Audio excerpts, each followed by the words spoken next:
Buenas tardes, docente Juan Cortés. Somos el grupo número 4, conformado por los estudiantes Cansaya Melgarejo Mía, Chamorro Mesías Kiara, Márquez Quintero Yuleidi, Pablo Angie, Quiste Mamani Elizabeth, Tafur Rivera Mari y quien le habla, Pacheco Maita Patricia. En esta oportunidad vamos a presentarles nuestra exposición sobre el sistema respiratorio. Los pulmones son órganos esponjosos que ocupan la mayor parte del tórax. El pulmón derecho tiene 3 lóbulos y el izquierdo 2, dejando espacio al corazón. Su interior está formado por bronquios, bronquiolos y miles de alvéolos, donde realmente ocurre el intercambio de oxígeno y CO2. Cada pulmón está envuelto por la pleura y una membrana doble. Pleura visceral, pegada directamente al pulmón, y pleura parietal, que recubre la cara interna del tórax y el diafragma.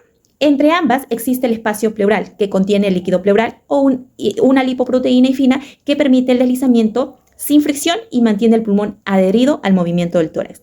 Gracias a esto, cuando el tórax se expande, el pulmón se expande con él. La pleura también crea una presión negativa dentro del espacio pleural. En presión es clave para que el pulmón se mantenga abierto y no colapse. Si el aire entra en ese espacio, por ejemplo, en un neumotórax, el pulmón pierde su adherencia y se colapsa. Bronquios, bronquiolos y alvéolos. El aire entra por la tráquea y llega a los bronquios, que son las primeras ramificaciones y se mantienen abiertos gracias al cartílago.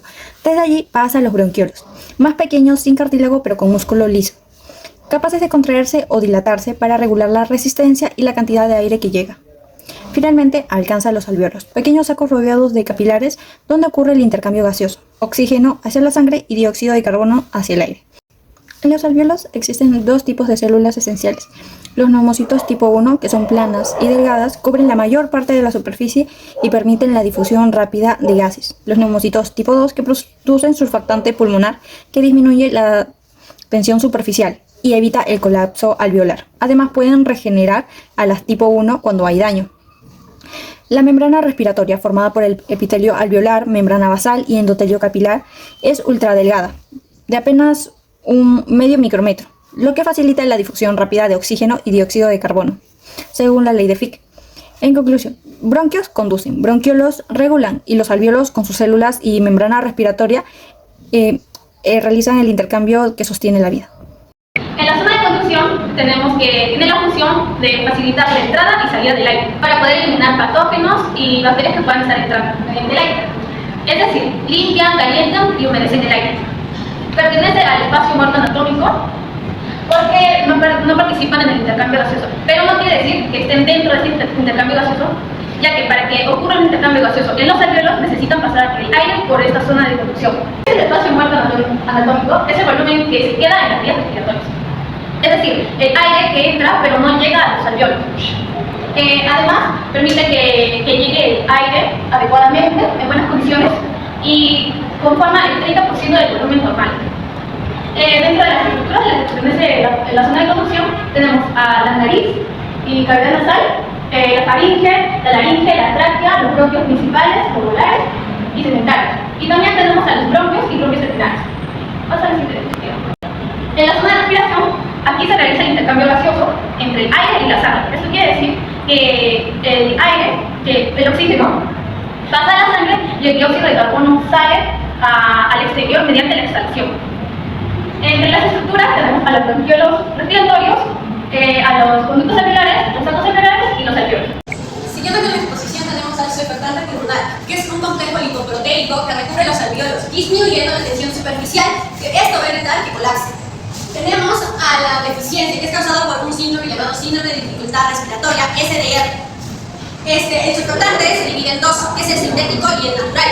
Su forma de administración es profiláctica o terapéutica. Esto se le administra a los RN ya diagnosticados con el síndrome SDR. También en casos con insuficiencia respiratoria, en su mayoría de casos. Tenemos las funciones principales que reducen la tensión superficial. Tiene tensioactivo en la interfaz aire líquido del alvéolo. También estabiliza los alvéolos, que esto los mantiene estables y abiertos, mejorando así el intercambio gaseoso. También sirve como defensa inmunológica. ¿Qué quiere decir esto? Cuando nosotros inhalamos alguna bacteria o virus, nos va a proteger o defender. En el tratamiento tenemos la profilaxis de SDR. Esto se lo da de forma preventiva a los RN prematuros. Después tratamiento de SDR. TCR se le da este tratamiento a los RN ya diagnosticados con el síndrome. También otros como el fallo respiratorio o neumonía. tipos se divide en tres, que es primera generación, tercera, segunda y tercera. La primera es sintética, sin proteínas. La segunda es natural. Y la tercera sintética, péptidos sintéticos y proteínas recombinadas. Continuamos con la ventilación. Inspiración, expiración y la ley de Boyle. La ventilación es el movimiento del aire que entra y sale de los pulmones. La ley de Boyle dice que cuando el volumen aumenta, la presión baja, y cuando el volumen disminuye, la presión sube. Esa relación explica la respiración. En la inspiración, el diafragma baja, el tórax se expande, aumenta el volumen dentro del tórax y la presión y el aire entra, porque la presión del exterior es mayor. Es un proceso activo porque requiere esfuerzo muscular. En la expiración, el diafragma sube y el tórax vuelve a su posición. El volumen disminuye y la presión interna sube y el aire sale. Es un proceso pasivo en reposo porque el pulmón regresa solo por su elasticidad. Bueno, en este caso tenemos volúmenes y capacidades pulmonares. ¿Qué quiere decir? El volumen es lo que mide el ingreso del aire y la salida del aire. Eso es el volumen. Y las capacidades son las sumas de varios volúmenes. Ahora, tenemos el volumen corriente o volumen total. Es el aire que entra y sale en una respiración normal. Por ejemplo, cuando están viendo una película o cuando uno está sentado pero tranquilo. Y la capacidad es de 500 mililitros. Y tenemos el volumen de reserva inspiratoria, que consta en que el aire entra, el aire extra que puedes inhalar después de una inspiración normal, que es igual a 2500 y a 3000 ml. Y el volumen de reserva expiratoria es el aire adicional que puedes expulsar tras una expiración normal. El volumen residual, el volumen de reserva expiratoria consta de 1000 a 1200 ml, que tiene la capacidad de los pulmones para tenerlo. Ahora, el volumen residual es el aire que queda en los pulmones tras una expiración máxima. ¿Qué quiere decir? Que nuestros pulmones, por más que terminemos de exhalar, siempre va a haber oxígeno o aire que quede en los pulmones y también como función para que los mantenga en fondo. Ahora, tenemos la capacidad inspiratoria. ¿Qué cosa es la capacidad inspiratoria? Es igual el volumen corriente total más el volumen de reserva inspiratoria. Eso es el máximo aire que puedes inspirar tras una expiración normal y la capacidad es de 3000 a 3500 ml en los pulmones. Y también tenemos la capacidad funcional residual, que es igual a volumen residual expiratoria, a volumen de reserva expiratoria más volumen residual. Este es el aire que queda en los pulmones después de una expiración normal. Y la capacidad vital tenemos volumen de reserva inspiratoria más volumen total más volumen de reserva expiratoria.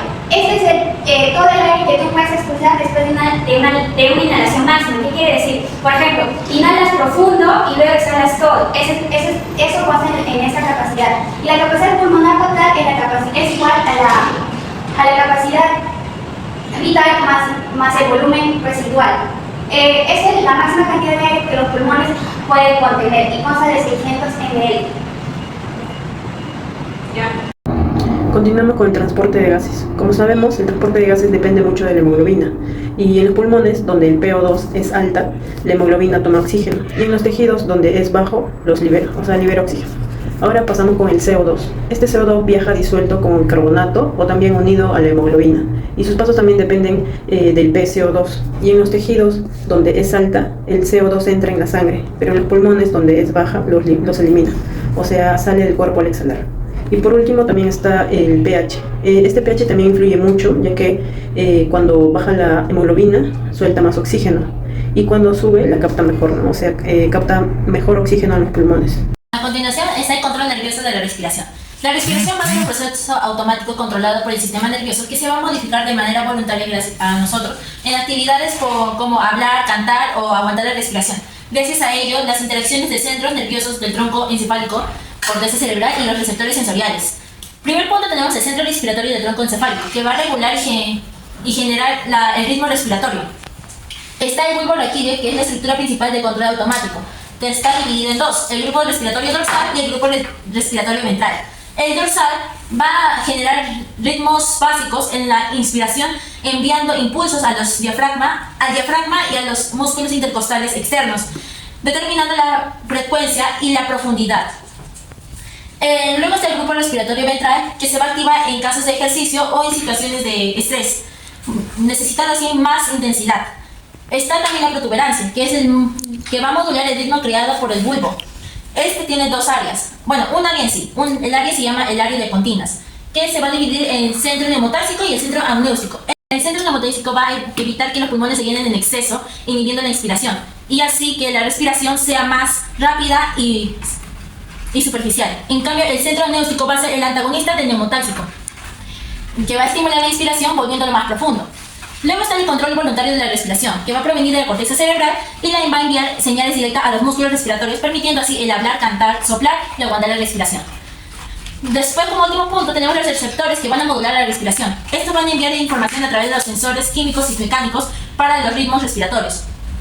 Por ejemplo, los quimiorreceptores son los que van a medir la concentración de gases en sangre. Los centrales van a detectar el aumento de dióxido de carbono y el descenso del pH, así necesitando más para el control diario.